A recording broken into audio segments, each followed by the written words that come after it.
চৰবত বনাইছোঁ দেই ৰাইজ। নেমুৰ চৰবত দেহৰ কাৰণে কিমান উপযোগী বহুতে জানে, মই সেইখিনি নকওঁ। খাব লাগে দেই ৰাইজ, কিন্তু নেমুৰ চৰবত সকলোৱে খাব লাগে।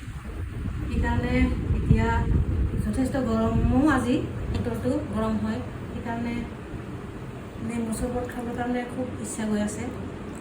এতিয়া চিপি আছোঁ, বহুত ডাঙৰ যে নেমুটো, সেইকাৰণে ইয়াৰ জোলো বহুত হৈছে। ইয়াত এটা হ'লেই হৈ যায় আৰু বহুতখিনি ৰস ওলাই ইয়াৰ পৰা।